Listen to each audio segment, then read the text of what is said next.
Naona kapigwa shoti ya waya umeme ulikuwa umekatika, umening'inia, ndio imemgusa. Anasemekana abiria amekimbia baada ya kuona huyu hapa amepata hilo tatizo, yeye kaondoka.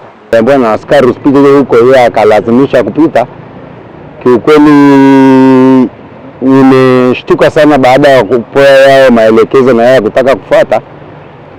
Naona imepelekea hicho kifo chake, kwa sababu anapokuwa ameona waya, anaona nguzo au miundombinu mingine yoyote ya umeme, basi yeye anachotakiwa kufanya kwanza ni kusogea mbali na eneo husika. Mtazamaji, jina langu naitwa Afonsi Kusaga, mwandishi wa Wananchi. Leo ni tarehe 13 ya mwezi wa 4 mwaka 2026. Hapa ni katika mtaa wa Uzunguni uliopo katikati ya jiji la Arusha, maeneo ya Mahakamani kwenye kata ya Sekei, na limejitokeza tukio asubuhi ya leo kwenye majira kama ya saa 5 hivi. Bodaboda mmoja anayefahamika kwa jina la Amani anapaki katika kijiwe cha bodaboda maeneo ya Impala amefariki dunia baada ya kupigwa na shoti ya umeme, ambapo alikuwa anapita katika maeneo ya barabara hii ya Mahakama. Kuna waya ambao ulikuwa umeshuka, kaugusa waya huo, mwisho wa siku kagusa chuma za pikipiki yake, akapigwa shoti huku amebeba abiria, alifariki dunia papo hapo. Tumezungumza na abiria ambaye naye amenusurika katika kifo hicho, akieleza kwamba alikuwa ametoka maeneo ya Impala, alikuwa anaelekea Philips, hivyo kabla ya kuvuka katika eneo hili walipewa tahadhari na askari ambaye ni usalama barabarani, alikuwa anaongoza magari. Akamweleza kwamba asivuke eneo hili kwa sababu kuna hatari, kwa sababu magari yalikuwa yanavuka kwa kuongozwa na askari, na pikipiki pia zilikuwa zinaongozwa kwa kuongozwa na askari. Lakini Bwana Amani alikaidi kile ambacho aliambiwa, mwisho wa siku yakampata madhara ya kifo ambacho kimemkuta. Lakini tayari TANESCO wameshafika katika eneo hili kwa ajili ya kukata umeme, kwa ajili ya wananchi kuchukua tahadhari, hasa kipindi hiki ambacho sasa hivi zinanyesha mvua. Lakini tumezungumza na wananchi kuchukua tahadhari pindi anapopewa maelekezo ya vyombo mbalimbali kwamba hiki usifanye na hiki ufanye, ili tuweze kuepuka madhara yanayoweza kujitokeza yakiwemo ya kifo. Ezra nimemchukulia hapo Impala hapo chini. Tulikuwa tunaenda hapo Philips. Sasa kupita hapa ndio kutakuwa kuna shida ya umeme hapo. Ndio yeye kanasa na waya wa umeme ambao una shoti. Na hizo ile waya uliingia hapo chini kwenye nini sijui, imeingia hapo chini kwenye nani ya pikipiki hapo chini. Sasa ulivogusana na chuma, yeye ndio akaanguka. Kuanguka mimi nikaruka. Sasa mimi nilivoruka hivi, ingawa nilipata kamshtuko wa shoti wa umeme, lakini waya kuruka mapema, yeye kashindwa kujikwamua. Alikuwa ni askari sasa usivuke hapo. Lakini yeye rahisi hakuelewa, yeye alijua kwamba kulikuwa na gari pale linapita. Na yeye alihisi kwamba ni ile gari haipishi. Hakujua kwamba kuna waya wa umeme. Alifia hapo hapo. Alifia hapo hapo. Hakunyanyuka tena. Mimi nashauri kwa madereva wawe wasikivu unavyoambia usivuke sehemu ambayo si salama. Mimi nilikuwa naenda ofisini. Nimeshtuka sana na mpaka sasa hivi sielewi kwa sababu ni kitendo ambacho cha ajabu sana. Nimeshtuka sana kabisa. Sisi tunasikia tu kwamba alisimamishwa na askari, akawa mbishi, akaendelea kupita. Kwa hiyo sisi tumefika hapa tukakuta tayari akishapigwa shoti, ashafariki. Naona kapigwa shoti ya waya wa umeme ulikuwa umekatika, umening'inia, ndio imemgusa. Anatokea upande wa chini, anaelekea upande wa Mount Meru Hotel. Mimi naona kama kuna mti pale umetaka kudondoka, ndio imelegeza hiyo waya. Ushauri wangu ni kwamba ukisimamishwa na askari kwamba kuna jambo mbele, tuwe tunasikia. Nimefika hapa nimekuta mtu ameshalala chini na tayari ameshafariki. Na chanzo ilikuwa ni waya ambao ulikatwa na gari kubwa. Kwa hiyo kwa bahati mbaya yule kijana akawa anazuiliwa na askari asipite. Mwisho wa siku akawa analazimisha kupita ili aende na safari yake kawaida. Mwisho wa siku akakuta waya wa umeme, akauchubua kidogo, ukakutana na pikipiki, ikawa tayari ni shoti na ikamsababishia kifo moja kwa moja. Sisi hatumfahamu. Tumemkuta hapa na hatumjui, tumemkuta tu ameshafariki tayari.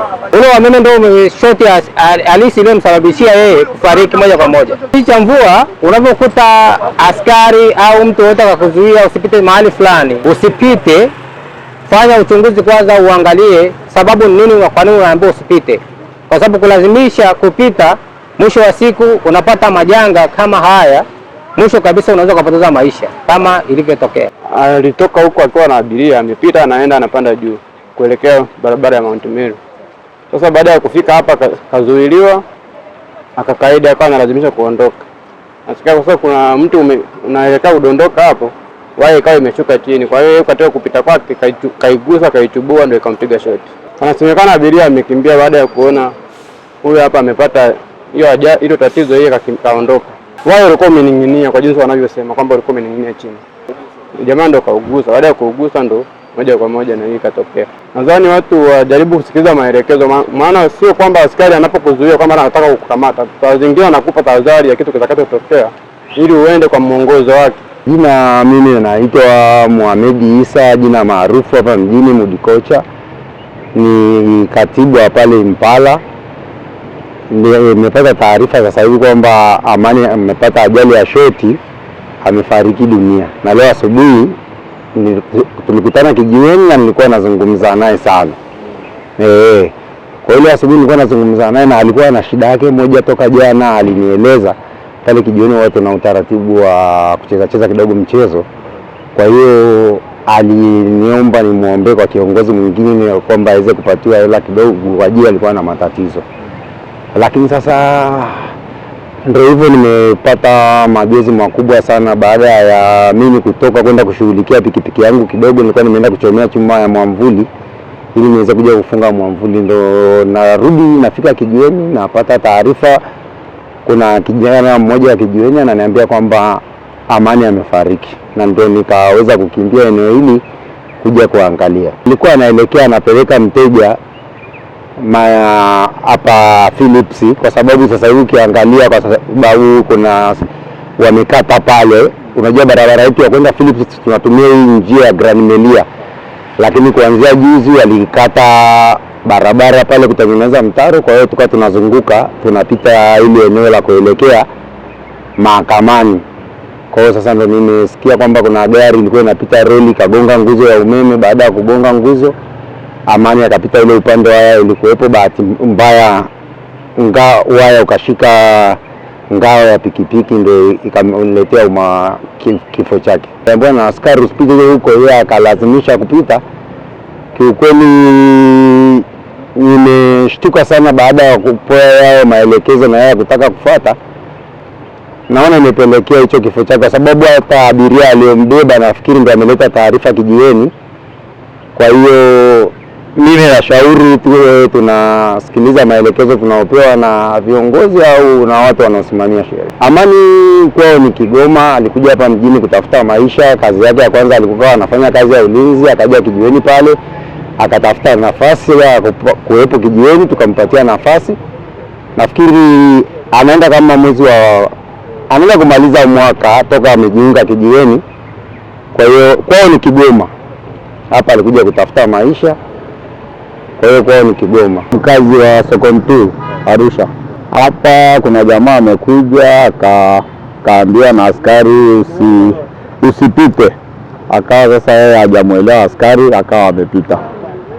Ikawa waya imeshika kwenye too, ndipo ikampiga shoti. Mtu nimemuuliza amesema ni wa Kigoma.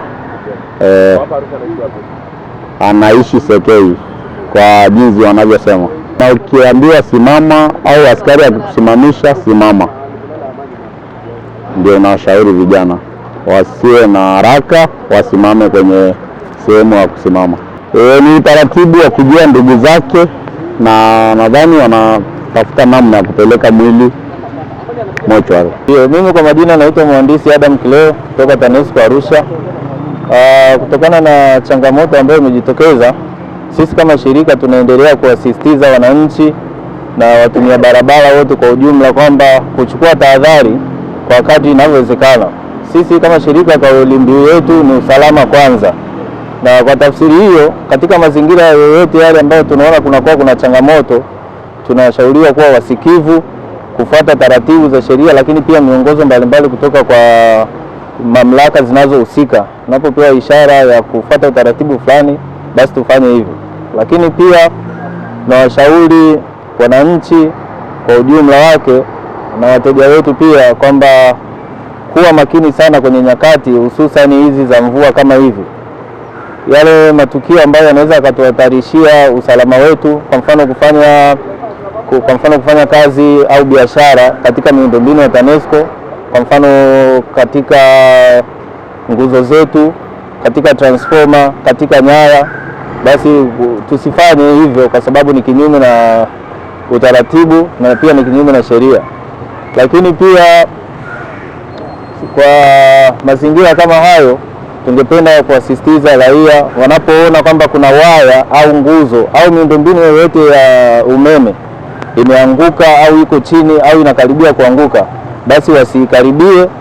Labda wanachoweza kufanya ni kusaidia kutoa taarifa wakiwa mbali na eneo la tukio. Hayo ndio ambayo tunaweza kuyasema kwa sasa: kuchukua tahadhari, kukaa mbali na miundombinu ya umeme, kuacha kufanya biashara au shughuli zozote za kibinadamu karibu na miundombinu ya umeme, lakini pia kukaa mbali na miundombinu ambayo inaonekana imepata changamoto mpaka pale ambapo wataalamu watakuwa wamefika ili kuweka mazingira salama kurudi katika hali yake. Kwa kilichotokea, inaonekana kwamba yeye alikanyaga ule waya kwa sababu chombo cha moto alichokuwa anakitumia ndicho kina sehemu za chuma ambazo zinapitisha umeme. Hicho ndicho ambacho umeme uligusa kile chombo ukasafiri kupitia chuma za hicho chombo alichokuwa anakiendesha ukamfikia mwilini kwake, ndipo ulipoleta madhara aliyomkuta. Anapokuwa ameona waya, anaona nguzo au miundombinu mingine yoyote ya umeme, basi yeye anachotakiwa kufanya kwanza ni kusogea mbali na eneo husika, na labda yeye tu kusaidia kutoa taarifa ili sisi tuweze kufika kwa haraka na kuweka mazingira salama tena. Kabisa hutakiwi kuleta ujuaji isipokuwa ni kwa maelekezo au kwa msaada wa wataalamu husika. Vinginevyo tuheshimu mamlaka husika, TANESCO, askari, jeshi la polisi, zimamoto na mamlaka nyingine ambazo zinahusika, ili tuweze kuwa salama kwa kufuata utaratibu na sheria zilizowekwa.